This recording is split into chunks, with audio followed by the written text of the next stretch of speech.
स्वागत है आपका नेक्स्ट आईएएस की इस खास पेशकश न्यूज़ एंड व्यूज़ में। पॉलिटिकल पार्टीज़ को आरटीआई यानी राइट टू इन्फॉर्मेशन के दायरे में लाए जाने को लेकर सुप्रीम कोर्ट में एक पिटीशन फाइल की गई है।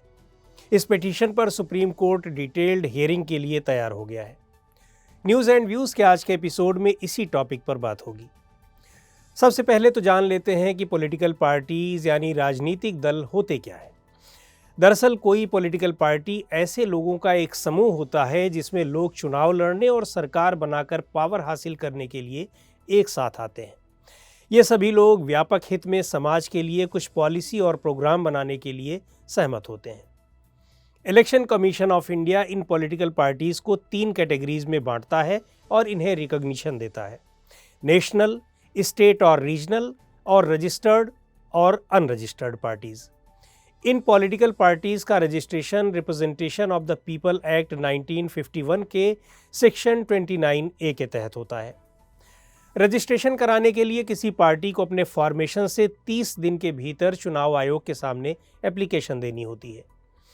पॉलिटिकल पार्टीज़ को आरटीआई के तहत क्यों लाया जाना चाहिए, इसके फेवर में कई तर्क दिए जाते हैं।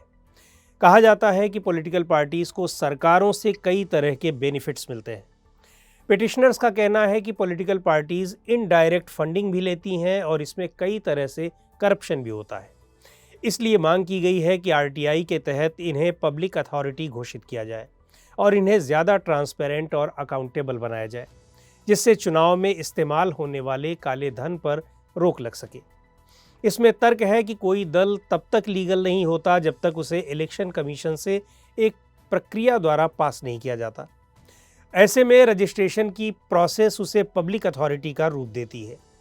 वहीं सेंट्रल इंफॉर्मेशन कमीशन का भी कहना है कि पॉलिटिकल पार्टीज़ को आरटीआई के अधीन लाया जाना चाहिए, क्योंकि भारत के लोगों को ये जानने का अधिकार है कि चुनाव के दौरान ये पार्टियां या इनके कैंडिडेट्स जो खर्च करते हैं वो कहां से आता है और कैसे खर्च किया जाता है।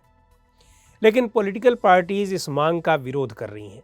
उनका कहना है कि अगर पार्टियों को आरटीआई के दायरे में लाया गया तो इससे अनडेमोक्रेटिक पावर्स उनके कॉन्फिडेंशियल डिस्कशंस में घुसपैठ करके उनके उद्देश्यों और लक्ष्यों को प्रभावित कर सकती हैं। जैसे पब्लिक इंटरेस्ट में सरकार की किसी नीति का विरोध करने की कोई स्ट्रेटजी अगर बनाई जा रही है, लेकिन आरटीआई में ये सब पहले से ही अगर बाहर आ जाए तो मामला बिगड़ सकता है। पार्टियों के साथ साथ सरकार भी इस मांग का विरोध कर रही है। उसके भी लगभग वही तर्क हैं जो राजनीतिक पार्टियों के हैं। आखिर सरकार भी पहले तो एक राजनीतिक पार्टी ही है। सरकार का कहना है कि जहां तक बात पॉलिटिकल पार्टीज़ के फाइनेंशियल एस्पेक्ट्स में ट्रांसपेरेंसी की है, तो पहले से ही इनकम टैक्स एक्ट 1961 और रिप्रेजेंटेशन ऑफ पीपल एक्ट में इसके लिए कुछ प्रोविजंस किए गए हैं। और इन सब के अलावा इलेक्शन कमीशन की वेबसाइट पर भी इनके बारे में ज़रूरी जानकारियाँ मौजूद हैं। सुप्रीम कोर्ट भी पार्टियों की चिंताओं से वाकिफ़ है।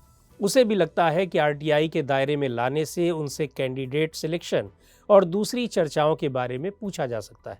इसमें कोई शक नहीं कि पॉलिटिकल पार्टीज़ राज्य के इम्पॉर्टेंट ऑर्गन्स में से एक हैं, लेकिन जैसे दूसरे डिपार्टमेंट्स के साथ होता है वैसे ही इन्हें भी अपनी प्रोसीडिंग्स का डॉक्यूमेंटेशन करने का एक सिस्टम डेवलप करना चाहिए।